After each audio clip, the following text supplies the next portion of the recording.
ಯಾವತ್ತಾದ್ರೂ ಒಂದ್ಸಲ ನೀವು ಇದನ್ನ ಯೋಚನೆ ಮಾಡಿರಿ? ಶ್ರೀ ಸ್ವಾಮಿ ಜಗನ್ನಾಥ್ ಅವರ ಕಣ್ಣು ಅಷ್ಟು ವಿಶಾಲವಾಗಿ ಎದಕ್ಕದಾವು. ಆ ಕಣ್ಣುಗಳಿಗೆ ರೆಪ್ಪೆ ಅಂತರೂ ಇಲ್ಲ. ಆ ಕಣ್ಣುಗಳು ಯಾವತ್ತೂ ಮಿಟ್ಸಂಗಿಲ್ಲ. ಬರ್ರಿ ಆ ದೇವ್ರದ ಹಿನ್ನೆಲೆಯನ್ನ ತಿಳ್ಕೊಂಬರಮ್ಮ. ಪೂರಿಯ ರಾಜ ಇಂದ್ರದ್ಯುಮ್ನವರು ವಿಷ್ಣುವಿನ ಮಹಾಭಕ್ತರಾಗಿರ್ತಾರ. ಒಂದು ದಿನ ವಿಷ್ಣುನೇ ಅವ್ರ ಕನಸ್ನಾಗ ಬಂದು ಸಮುದ್ರ ದಡದಾಗ ಒಂದು ಕಟ್ಟಿಗೆ ತಿಳ್ಕೊಂತ ಬರ್ತೈತಿ. ಅದೇ ಕಟ್ಟಿಗೆಯಿಂದ ನನ್ನ ಮೂರ್ತಿನ ನೀನು ತಯಾರು ಮಾಡ್ಬೇಕಂತೇಳಿ ಆಜ್ಞೆ ನೀಡ್ತಾರ.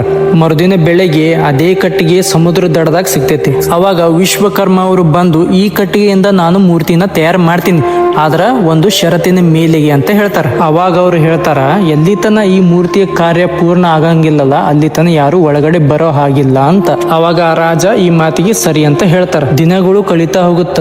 ಆ ಕೋಣೆಯಿಂದ ಯಾವುದೇ ರೀತಿಯಿಂದ ಒಂದು ಶಬ್ದನೂ ಹೊರಗೆ ಬರಂಗಿಲ್ಲ.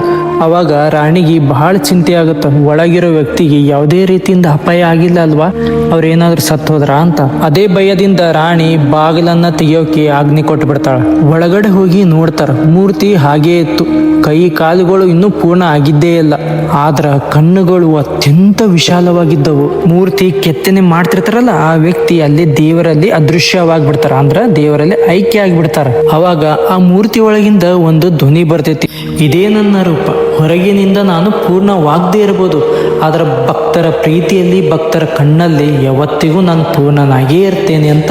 ನನ್ನ ಕಣ್ಣುಗಳು ಎದಕ್ಕೆ ಇಷ್ಟೊಂದು ವಿಶಾಲವಾಗಿ ಅದಾವಂತಂದ್ರ ಈ ಜಗತ್ತಿನಲ್ಲಿ ನಡೆಯೋ ಪ್ರತಿಯೊಂದು ಯುಗವು, ಪ್ರತಿಯೊಬ್ಬರ ಆತ್ಮವು, ಪ್ರತಿಯೊಬ್ಬರ ಭಾವನೆಯು ಕಣ್ಣು ಮಿಟಕ್ಸ್ಲಾರ್ದೆ ನಾನು ನೋಡೋಕೆ ಇಚ್ಛೆ ಪಡ್ತೀನಿ ಅಂತ. ಈ ಕತೆ ನಮಗೆ ಏನ್ ತಿಳಿಸ್ಕೊಡ್ತೈತಪ್ಪ ಅಂತಂದ್ರೆ, ಯಾವುದೇ ವ್ಯಕ್ತಿನ ನಾವು ಅವನ ಆಕಾರ ಮತ್ತು ಸೌಂದರ್ಯತೆಯಿಂದ ಅಳಿಬಾರ್ದು ಅಂತ. ಈ ಕತೆ ನಿಮ್ಗೆ ಏನಾದ್ರೂ ಇಷ್ಟ ಆಗಿದ್ರೆ ನನಗೆ ದಯವಿಟ್ಟು ಫಾಲೋ ಮಾಡಿ ಸಪೋರ್ಟ್ ಮಾಡಬಹುದಾ? ಶ್ರೀ ಜಗನ್ನಾಥ ಸ್ವಾಮೀಜಿ ಅಂತ ಕಾಮೆಂಟ್ ಹಾಕೋದನ್ನ ಮಾತ್ರ ಮರೆಯಕ್ಕೆ ಹೋಗ್ಬೇಡಿ.